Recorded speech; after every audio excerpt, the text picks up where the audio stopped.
Camera, light, action. बिस्मिल्लाहिर्रहमानिर्रहीम। अस्सलामु अलैकुम वरहमतुल्लाहि वबरकातुहू। अल्लाहुम्मा सल्लि अला सय्यिदिना मुहम्मद व अला आलि मुहम्मद वसल्लिम तस्लीमा। मेरे प्यारे व्यूवर्स, कैसे हैं आप सब? ठीक ठाक हैं? उम्मीद करता हूँ आप बिल्कुल खैरियत से होंगे। अल्हम्दुलिल्लाह, जुमा मुबारक का दिन है। अल्लाह ताला की ज़ात इस दिन के सदक़े हमारी सारी परेशानियाँ दूर करें, हर तरह की मुसीबत, हर तरह की आफत से हमें महफूज रखें इंशाअल्लाह। Thank you very much always for being here, watching my video, giving me likes or writing something in comment section. And आप हैं तो मैं हूँ. We are channel, it's not me, it's not about you, it's all about us. हम हैं.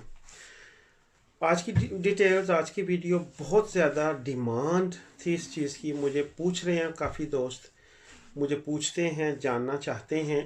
आपकी list में कभी मैं भी था, क्योंकि उस वक्त मुझे इन कंडीशंस का नहीं था पता कि जर्मनी में जो पैसे मिलते हैं या जो हेल्प मिलती है या जो बच्चों को वजीफ़ा मिलता है, वो क्या सिस्टम क्या है, what is this all about.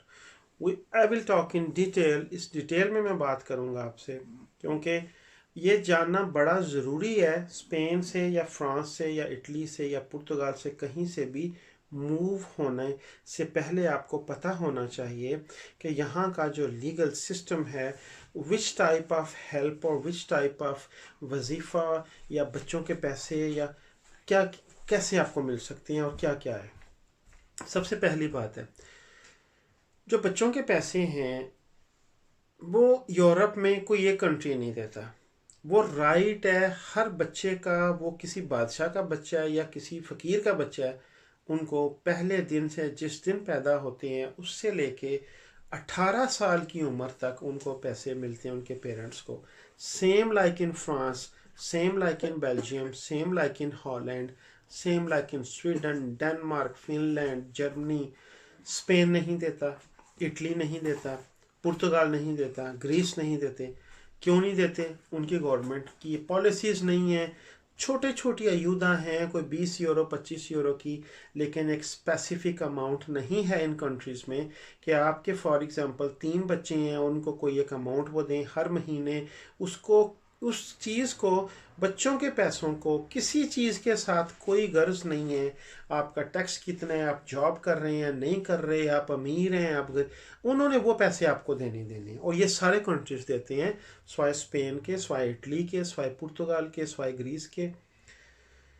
Germany में अगर आपका एक बच्चा है 204 यूरो पहले दिन से। कैसे स्टार्ट होते हैं वो? जब आप मूव होते हैं जर्मनी में और आके यहाँ पे अपनी इम्पाद्रोन करवाते हैं। इम्पाद्रोन मीन्स कि आप रजिस्ट्रेशन करवाते हैं अपने घर की, कि मैंने घर ले लिया, यहाँ पे मेरे बच्चे मेरे साथ रह रहे हैं। आपकी वो डेट काउंट होगी, वो जो पेपर है वो आपने संभाल के रखने। बच्चों के पास जर्मनी के पेपर अभी हैं या नहीं हैं, अभी उनके पास स्पेन के ही लार्गा डूरासियोन कार्ड हैं, अभी आपने चेंज करवाने हैं, अभी आप प्रोसेस में हैं, कोई गरज नहीं है इस चीज़ से। आपकी डेट वो काउंट होगी जिस दिन आप जर्मनी में मूव हुए थे। एक बच्चा है, उसको 204 यूरो मिलते हैं। 2 बच्चे हैं, पहले को 204, दूसरे को 215। 3 बच्चे हैं, तीसरे को 230। 204, 215, 230, चौथे को 15 ज़्यादा, पाँचवें को, इस तरह बढ़ता जाता है। उसी दिन, जिस दिन आपके ये डॉक्यूमेंट्स एक्सेप्ट होंगे, वो आपसे कुछ डॉक्यूमेंट मांगेंगे, आप एप्लीकेशन देंगे। फैमिलियन का से हर सूबे का अपना है, ठीक है, वो उनका दफ्तर है जहाँ पे आपने अप्लाई करना होता है। ऑनलाइन वेबसाइट्स पे सारी डिटेल्स उनकी होती हैं, इंग्लिश में भी वो वेबसाइट्स अवेलेबल हैं। आप एप्लीकेशन जब देते हैं वो आपसे डॉक्यूमेंट रिक्वायर करते हैं। आप ऑनलाइन भी दे सकते हैं वो डॉक्यूमेंट्स, आप बाय पोस्ट भी भेजते हैं। टोटल कम्युनिकेशन यहाँ पे बाय पोस्ट होती है। अगर तो उनको कोई रिक्वायरमेंट हो, आपको लेटर आ जाएगा। नहीं रिक्वायरमेंट, आपको एक लेटर फाइनल आ जाएगा, बच्चे का नाम, उसकी डेट ऑफ बर्थ और आगे लिखा होगा कितने पैसे और किस साल तक। मेरा 5 साल का बच्चा है अगर, तो उसके आगे उन्होंने लिखा होगा 2033 में जाके इसने 18 साल का पूरा होना है, तो 2033 की किस तारीख तक इसको ये पैसे मिलने, आपके अकाउंट में आने हैं। ठीक है, आपने रहना यहाँ पे है। अगर आपके पास जर्मन नेशनैलिटी है, फिर आप दुनिया में जहाँ मर्जी रहें, फिर आपके बच्चों को उस कंट्री में मिलते रहेंगे, अप्लाई करने होते हैं।